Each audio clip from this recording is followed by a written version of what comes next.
So in the next few days, all eyes will be on the Myanmar junta to see how they react to this and how they handle it.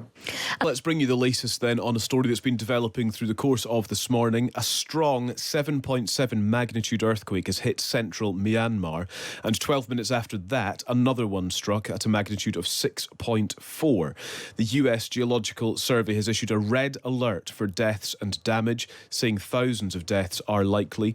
Myanmar has declared a state of emergency, and 800 miles away in Bangkok, the tremors were felt. The impact has been felt as well. Let's speak to Alexander McGregor, who joins us from Bangkok. Alexander, thanks so much for speaking to us. Can you just describe, first of all, where you were when you felt the impact of the earthquake? Sure, yeah. So actually, I was outside. I ordered some food delivery. So in Bangkok, it's very common to order what they call Grab food delivery. So I went outside of my condo. I was standing next to our condo pool, and I saw the water start to lap over the pool.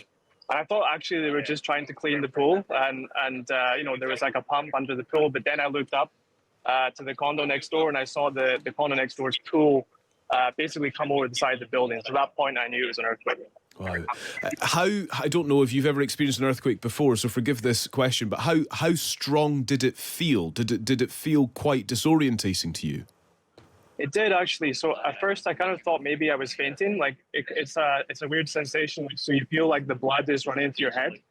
But then as soon as I realized I wasn't actually ill, I was like, okay, it's definitely an earthquake. In terms of strength, everyone was very calm. Everyone evacuated my condo building. An alarm went off, so everyone walked outside. And as you can see behind me, people are very calm right now. I didn't realize it was such a strong earthquake till after I, checked the news. Yeah.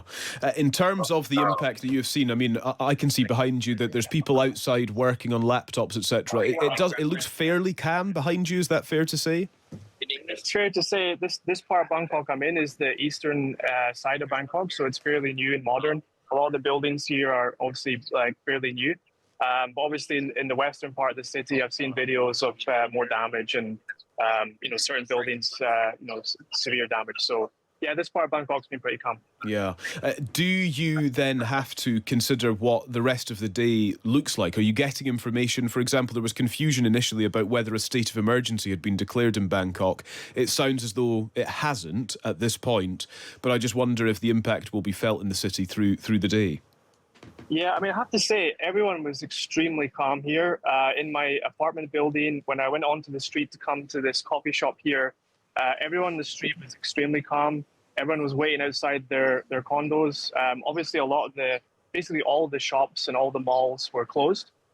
So we weren't allowed to go inside any of the buildings, which is very sensible. So that's why I came here. Obviously, this is open air.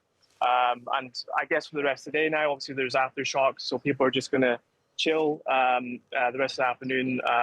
It's obviously 4:30 local time, so I guess people just kind of be on the safe side until the evening. Yeah, it sounds like Bangkok has handled it relatively well, although clearly it is 800 miles from the epicenter. Is it a city that is braced for this sort of incident?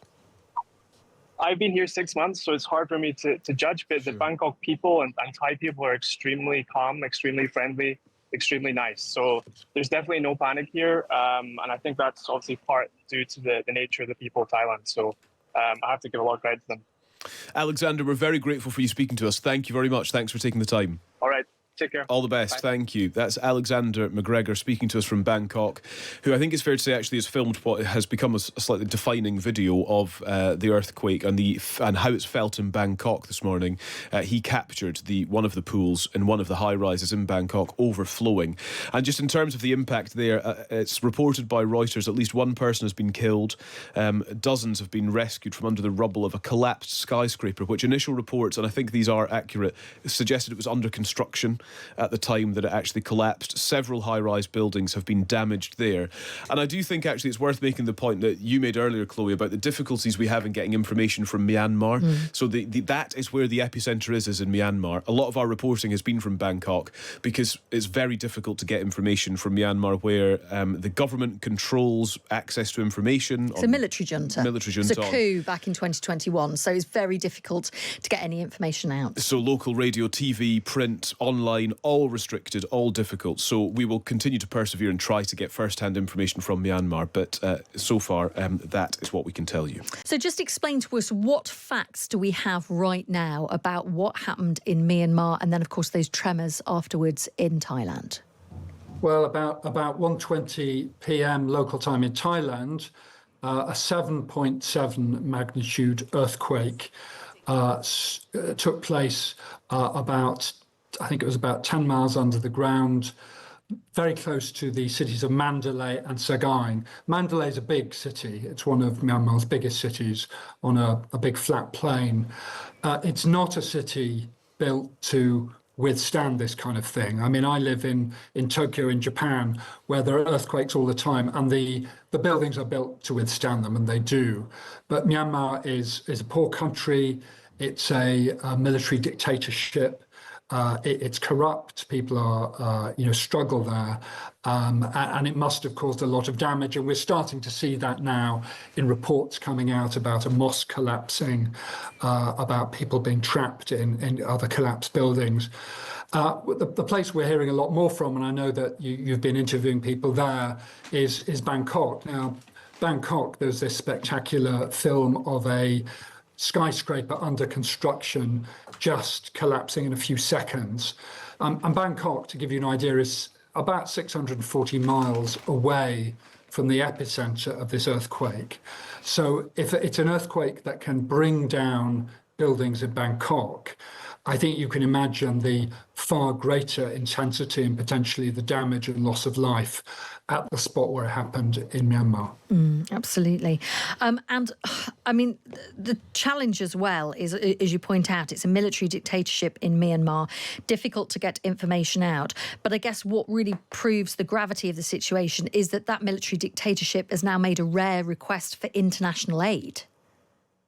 They have. It is very significant. They've declared a state of emergency. It will be interesting to see how that goes. Myanmar is not only a repressive military dictatorship, it's a military dictatorship mired in a civil war that's been going on since the coup where they took power 3 years ago. I mean, there's really very serious fighting going on in places all over Myanmar, including the center where this earthquake originated. And back in 2007, people may remember there was a terrible cyclone Nargis, in a different part of Myanmar. 140,000 people were killed when the Irrawaddy River flooded, broke its banks. A whole delta was flooded. The military junta at that time coped with it very badly. Their instincts of secrecy, xenophobia, frankly, not wanting to admit that they'd lost control of the situation, prevented them from really opening up to the kind of international aid they needed. And a lot of people suffered and some died as a result. So in the next few days, all eyes will be on the Myanmar junta to see how they react to this and how they handle it. And of course, whilst it appears that the damage, the destruction and potentially the loss of life is much greater in Myanmar, there is also concern for people in Thailand. We know that a building which was under construction collapsed, and there's fears for around 43 people who could be trapped. Yeah, I think there's no doubt that there'll be a large loss of life. We don't know how many yet. The way these things go is it's always a few hours before the dust, literally clears, and you can start to assess the damage. But I mean, that building falling down is actually spectacular. I mean, clearly some of those workers there had a very lucky escape. You can see them running away, with their phones still filming. I just spoke to an old friend in Bangkok who was absolutely terrified. She said, she was on the 17th floor. It sounded like popcorn cracking as the plaster inside this modern building began to crackle and cracks appeared in it. And she said she's on the street, nowhere to go, along with thousands, probably hundreds of thousands of other people who just don't know what to do because they don't feel safe going back into these modern, strong-looking buildings. And of course, there is also the worry, isn't there, of aftershocks in the hours to come? Yeah, I mean, they're very common when a seismic event like this happens. The plates shift and release a lot of energy, but there are frequently aftershocks impossible to predict. So people will be bracing for those.